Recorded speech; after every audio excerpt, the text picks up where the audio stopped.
I've been such a workaholic throughout the years, and when I finally hit a bump, like I had no one to fucking turn to, because I spent my whole life just fucking um, just working nonstop and just ruining friendships and relationships and all that. And I mean, that was like a huge awakening for me, and I knew then that I had to switch something.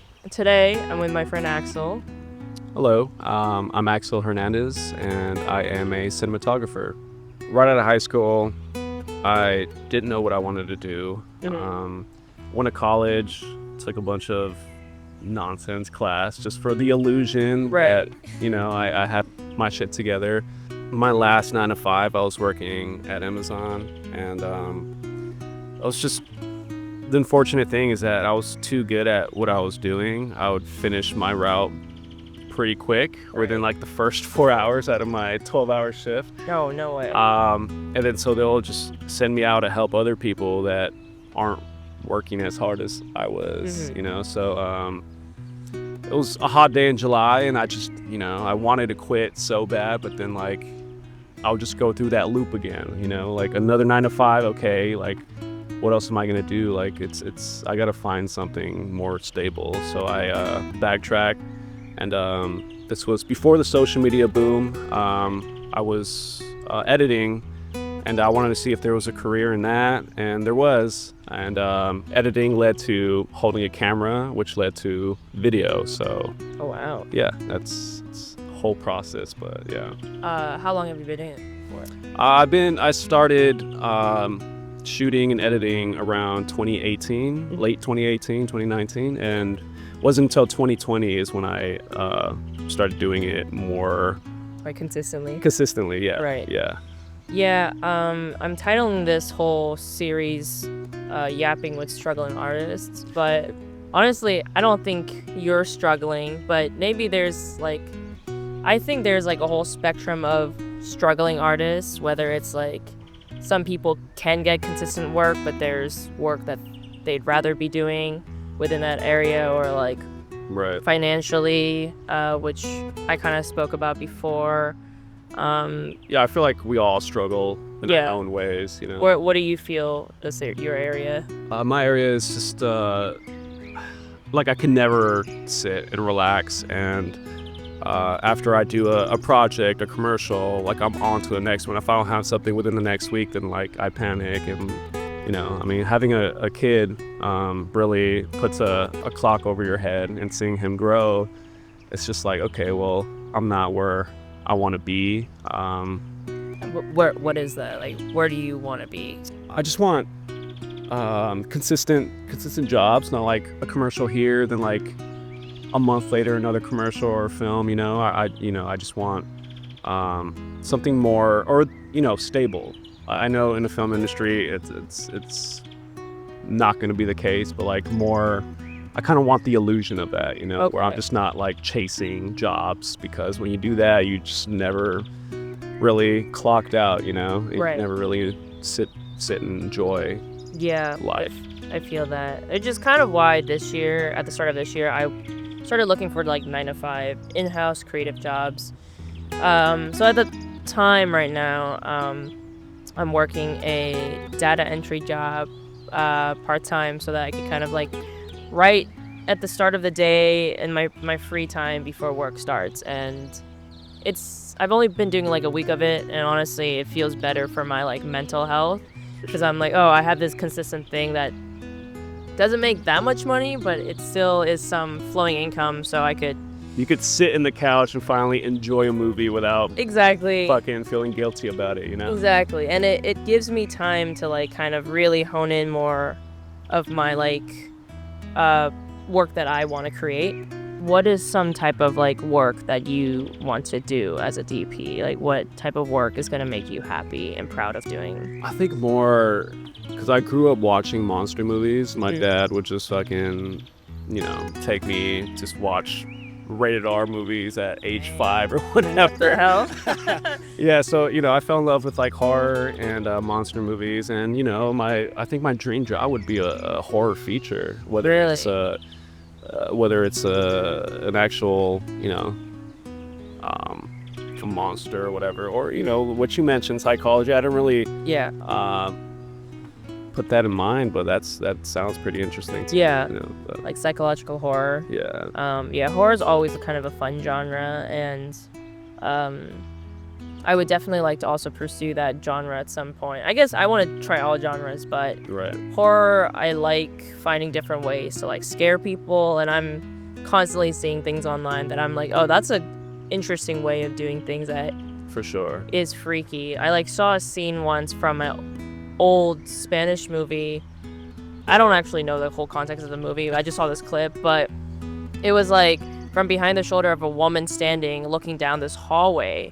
And it wasn't even a dark hallway, it was all lit. Right. And there's a little boy standing there, and he starts running towards her. Oh my God. And at some point, he's so tiny that he kind of dips under frame. And at that moment, instead of him popping back up, a man pops up Oh my and like God. grabs her face with Yeah. his like long fingers. Yeah, that one, I was like, this is so simple and so weird. Yeah, outside of horror, like I do want to dip my feet into documentary. Yeah. Oh, that's cool. Okay. Yeah, I mean, I've like what I said earlier. There's like a lot of stories that need to be told that Yeah. haven't been told yet, or not, in a way that I envision it. But yeah, I mean, I do want to get into that. I have not yet done documentary, but Mhm. that's definitely on my Your list. my list for sure. What kind of things would you like to see in documentaries? More of like, well, I don't want to get too dark in here, but I did have, or I have a sibling or a few siblings that's struggling with like cancer. Mm-hmm. I do want to spread like awareness, but yeah, I just like, or even there's like people out of the country that have, I wouldn't say cures, but like more medicine that actually shows results. okay. Yeah, so I do want to give them a spotlight, Yeah. for other people that are struggling and don't know what to do, or don't know like what to look up or whatever. Right. So yeah, That'd be helpful. I'm sure you want to tell a story too that you've been through. That's true. Right. Yeah, they always say like, write what you know, and Exactly. that goes hand in hand with any other role, like shooting or writing, directing. Yeah. Yeah, I think documentaries is always like a really fun genre that a lot of people want to get into, because I think at the end of the day, people want to see real stories and like I mean, it's see what's like happening in the world. There is a documentary that I was shown about psychedelics and how it is like helpful in a therapeutic medicinal way. And obviously it's not very widely accepted in the US, Yeah. but like we're so like narrow-minded as Americans that we forget there's other countries and other cultures who use this in different ways. Right. And it represents other things in different cultures. Sometimes like I saw a segment where shrooms was given out to people with cancer or just older people who just were about to die and just was scared of death, and the shrooms kind of helped them cope with it. Yeah, exactly. Yeah, I heard that too many times. Yeah. Yeah, and Definitely. so that it was like really like endearing, and like I guess it was made me kind of emotional. I'm like, wow, this is something that people don't talk about, and when you think of shrooms you think of like partying and tripping, but For sure. Yeah. Yeah. Yeah. Definitely. I mean, there's like a bad image Right. in back of yeah. Yeah, you were talking about kind of like this ticking time, ticking clock. And I guess I also feel that way. I'm trying to like set a goal for myself to make feature films by the time I'm this age or whatever, or I want to have at least one done. Do you feel like you kind of feel that pressure constantly, like outside of your home life? But, like, Oh, for sure. Yeah. Yeah. I mean, I've, for like the past few years, I've, reached my goal. But, you never sure if you're going to, reach it this year, so I'm just, I don't know. I don't even know how to put it into words. You're just kind of like chasing your own tail and kind of spending the whole year wishful thinking, and then I don't know. It's just, yeah, I don't know. Yeah. Do you feel like you have a hard time separating work and play? Oh, definitely. I mean, I spend time with my son, and like I'm guilty of like hanging out with them, and then playing catch at the park. But then in my head, I'm just like, okay, well, I gotta go back home and I gotta get this done. I gotta reply to emails. I gotta do that. So I Right. can really never sit and enjoy a moment. Yeah. It affects relationships too on my end. Like I don't. That's my biggest struggle is separating work life from personal life. Like I've done it so long that it kind of bled through my personal life. So Right. that's something I struggle to this day.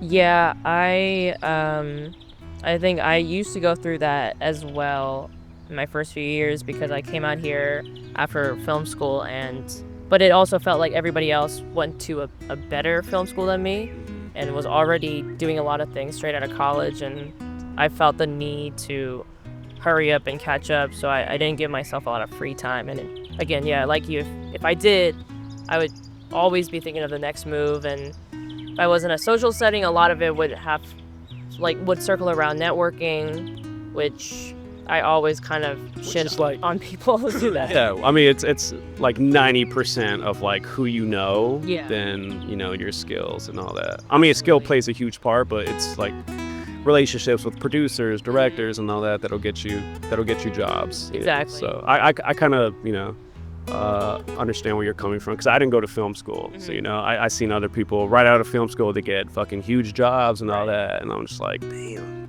But it's people you went to school with that Yeah. hire each other, and so it's all about who you know. Exactly.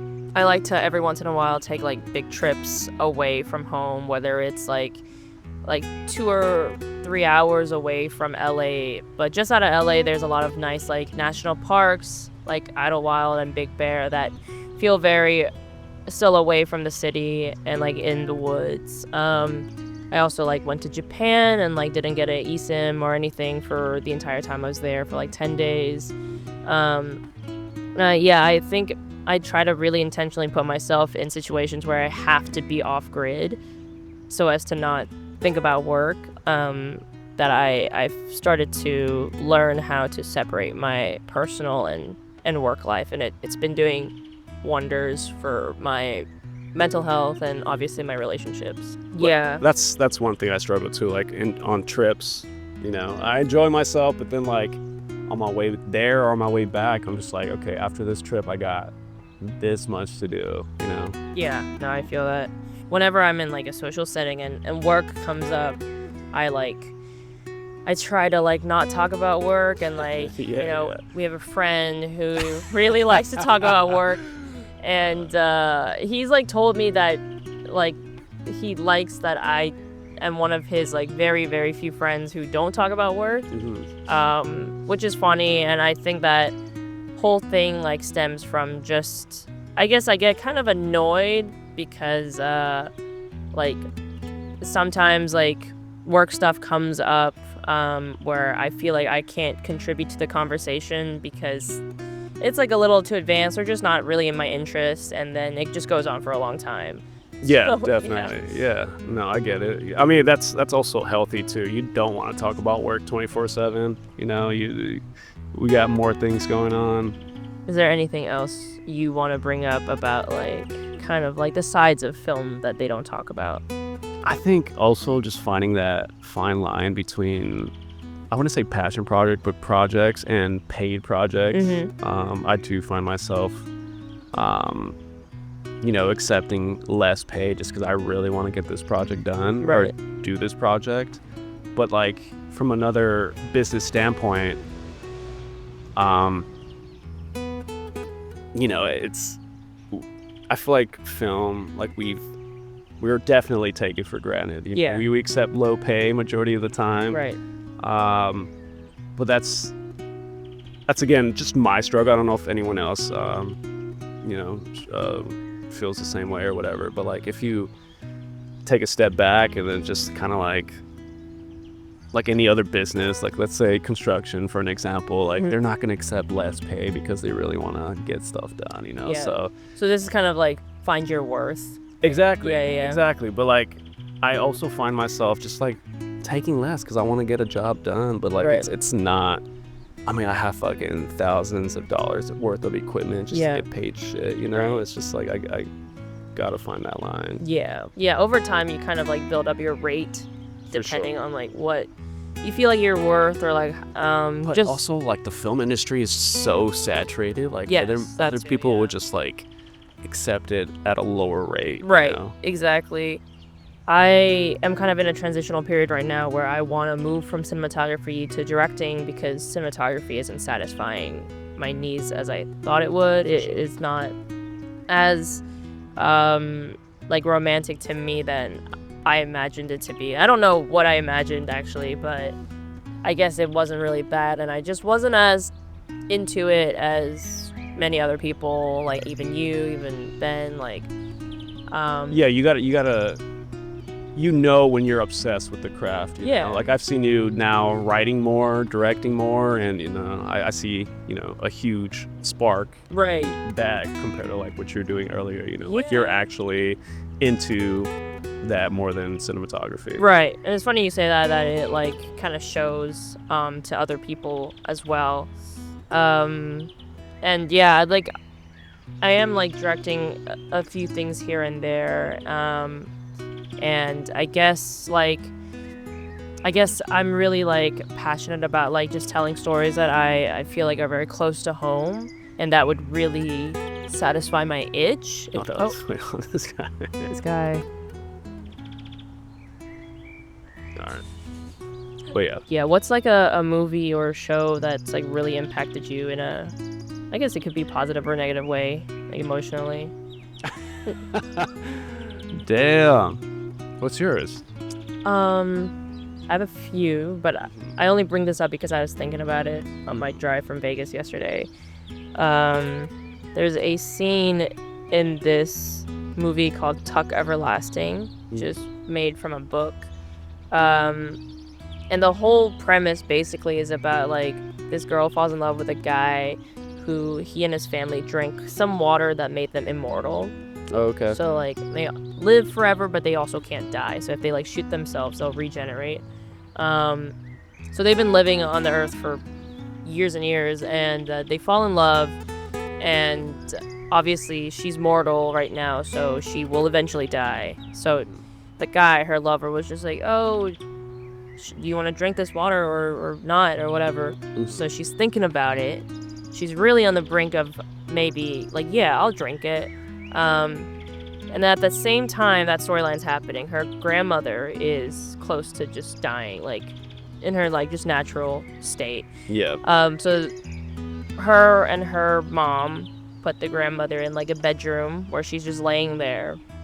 And so our main character one day just like spots her own mother in the room of the grandmother, so which is her mom. And she's watching her mom go into bed with the grandma and like lay on her chest and like hold her.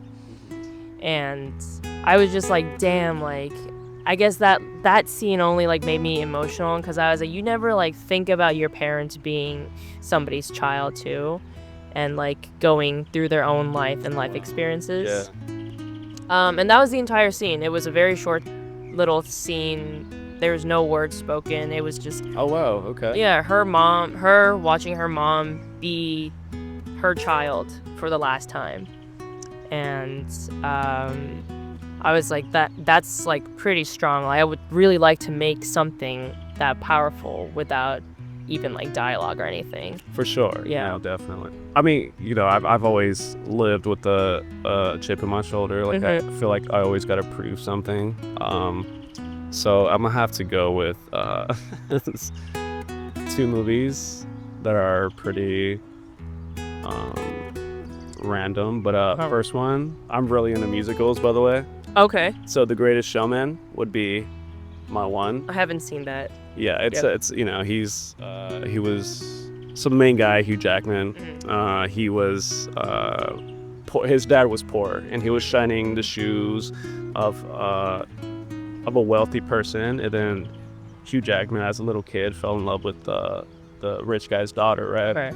They eventually got together, but then the rich guy didn't like him because he was poor. He didn't want his wife. He would tell him that, oh, she'll be back in a few months. Yeah. So he made a name for himself. This huge guy, he became rich, and he did it all because he wanted to show her dad that he did it, rub it in his face and all that. So I feel like, Oh wow. I could relate to that 100%. Yeah, So that's that's definitely where I'm going through, and I'd say Pursuit of Happiness too. Which one is that one? That's one with Will Smith. Oh yeah. Yeah, I mean, I'm always, my motivation never really, I'm constantly going at it as soon as I wake up. So I just feel like I'm doing it all for the little guy. Yeah. Of course. Again, I want to be stable by the time he's an adult. So that Right. way I could give him whatever I fucking worked hard for, so. That's awesome, dude. Yeah. Hell yeah. Nice. Yeah, I mean, I could definitely see the correlation between the two movies, just told in different narratives. Exactly, yeah. And I guess it says a lot about both our personalities, what type of things we like observing or Yeah. seeing and stuff. For sure. Yeah, so I think I would definitely like to see more raw, real human stories, and if not, I would definitely like to make my own and show it to people. For sure. Yeah, I like how deep and emotional the talk got. I feel like there's a lot more to be said, Yeah. but I guess we'll just do it another time then. Yeah, exactly. Yeah, there's always a lot to say, I think. Okay, so Instagram, my handle is at Axel, AXELH, and my website is axelhernandez.com if you want to check me out. Cool. I guess, We'll close it out here. yeah, let us know if you want to hear about anything else. All right, bye. Just fade me out.